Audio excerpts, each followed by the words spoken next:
economista, doutor Sandro Prado, para falar sobre o Desenrola Brasil. Professor Sandro, é um prazer conversar com o senhor aqui no nosso programa. Seja bem-vindo. Bom dia, Cristiano. Prazer é todo meu. Para a gente falar deste assunto que, desde a segunda-feira, está aí sendo bastante comentado, que é a possibilidade de negociar as dívidas. Eu gostaria que o senhor começasse explicando para a gente o que é o Desenrola e como ele vai nos ajudar. Cristiano, o programa Desenrola Brasil, ele nasceu devido a um número muito, mas muito grande de brasileiros que estão enrolados. Enrolados no que sentido? Ou estão com dívidas e essas dívidas não conseguiram ser pagas e essas pessoas se tornaram inadimplentes. Inadimplentes é a pessoa que deve e aí não conseguiu pagar e vai ter o nome sujo, o nome lá no Serasa. Todo mundo sabe que você estando com CPF sujo, além de você não ter acesso a crédito, complica em várias coisas, inclusive até na hora da sua contratação, né? Se o patrão ali ele observar a sua vida e ver que você é uma pessoa que está com o nome sujo, você tem aí uma possibilidade de ser preterido em relação a outras pessoas. Então, vendo esse número muito grande de inadimplentes, que hoje é cerca de 70 milhões de habitantes, ou seja, praticamente a cada 3 pessoas, uma está com o nome sujo, foi lançado esse programa Desenrola Brasil. O Desenrola Brasil, a ideia dele já faz um tempo, é desde o começo do governo que se fala do Desenrola, porém, como ele precisa de uma parte extremamente complexa, que é a parte da tecnologia, ele foi retardado e demorou. E a expectativa de todos, o que todos mais esperam, é a etapa 1 do programa que não saiu. Por quê? A etapa 1 é para quem tem uma renda até R$ 2.640, que é a maioria dos brasileiros que ganham até 2 salários mínimos, tem regras específicas de juros de até 1,99% ao ano, ou seja, tem várias coisas bacanas para essa etapa. Mas essa etapa está prometida apenas para setembro. O que saiu agora? Saiu agora aquela grande negociação das dívidas. Os bancos, as instituições financeiras, participantes, o que elas fazem, bastante? Elas se colocam que vão participar do programa. Então, no caso agora, nós temos a Caixa Econômica, temos o Bradesco, temos o Itaú, hoje está entrando o Nubank, que é um dos bancos digitais importantes. Então, você tendo dívida com esses bancos vão entrar em contato com você apenas pelos canais oficiais, já tem muito malandro dando golpe por aí. Verdade. Para uma negociação direta. Como assim? Pô, eu tinha uma dívida de R$ 100, aí essa dívida agora está em 500 por causa de juros, multa, correção monetária.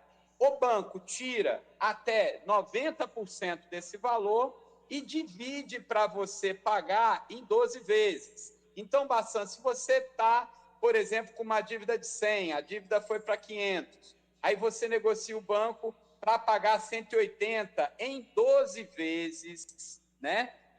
Diz R$ 15. Pronto. Então, você negociou a dívida. A partir do momento que você negociou e disse que vai pagar, o seu nome sai do Serasa. Você fica com o nome limpo. Óbvio que, se você não pagar uma parcela, a inicial, ele já fica novamente sujo. E se você não pagar qualquer parcela do acordo, ele volta a ficar sujo. Mas a tentativa é de você conseguir um bom desconto na dívida, você dividir essa dívida em, no mínimo, 12 vezes. Até aí, tem bancos que estão dividindo a dívida em até 7 anos, dependendo do valor. Por quê? Como agora entra as famílias, né, as pessoas que recebem mais de 2.640 até 20 mil reais e tem dívidas de até 100 mil reais, então são negociações mais pesadas que podem fazer essa divisão. E aí digamos assim, a novidade para quem deve pouco, né? Que é cerca de 1.500.000 pessoas. Quem está inadimplente com nome sujo por causa de uma dívida de até R$ 100, esses bancos que estão aderindo, se você deve para esses bancos, você vai ter o nome limpo. Ou seja, eu devo R$ 90 para a Caixa Econômica Federal. O que vai acontecer? A Caixa vai tirar o seu nome, só que a dívida vai permanecer. Então, de toda forma, você vai ter que negociar esse débito que você tem. Então, na verdade, Bassan, a gente já conhece esse sistema. A gente sabe que os Correios, no final do ano, por exemplo, proporciona esse encontro para quitar essas dívidas. Não é uma coisa muito nova. O que vai ser novo mesmo é a segunda etapa. Agora, é um grande momento para que as pessoas tenham essa dívida reduzida, né? É importante a gente lembrar que a taxa de juros Selic deve começar a cair agora a partir de agosto, então essas pessoas também vão pagar menos juros dessas dívidas futuras, ou seja, é um grande programa na tentativa de recuperação do crédito do brasileiro para um novo momento aí da economia, que deve ser um momento bem mais bacana para todo mundo nesse segundo semestre agora de 2023. Então é isso, você tendo dívida com essas instituições financeiras participantes, elas vão lhe procurar. Agora, o que não entrou ainda, Bassan?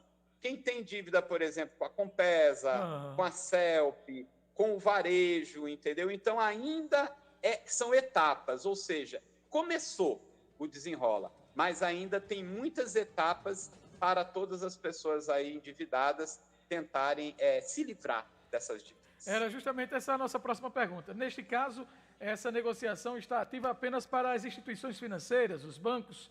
O cara que comprou numa loja de eletrodoméstico ou sapato, que deve na escola do filho, esses aí ainda não tem essa negociação direta, não é?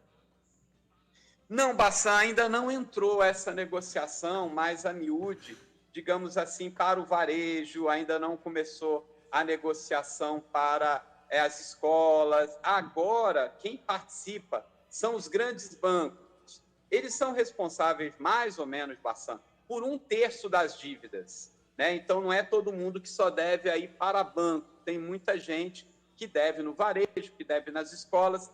Essa segunda etapa ainda vem.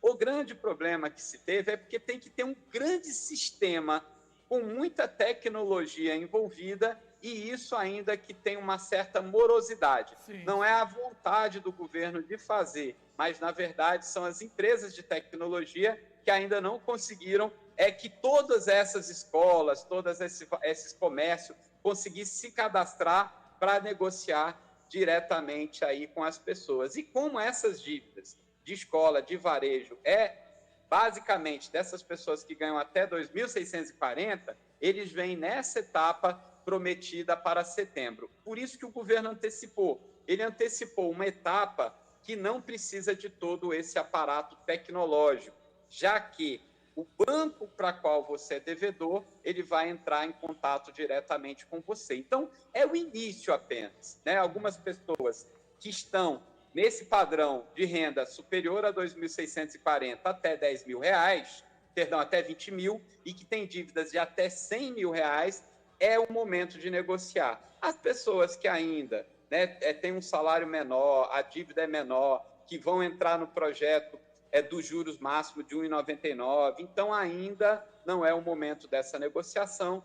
Devemos esperar para o mês de setembro, que é quando o sistema deve estar funcionando com todo o seu potencial, e essa nova categoria de pessoas já devem estar entrando aí para fazer esse tipo de negociação, parceiro. Para finalizar, que eu sei que o senhor está prestes aí a iniciar as aulas, dar aula para os futuros economistas, o ministro Fernando Haddad, o ministro da Fazenda, anunciou na última quarta que deve enviar ao Congresso o projeto de taxar os fundos exclusivos, também conhecido como os fundos dos super ricos, não é? O que é que isso significa, professor?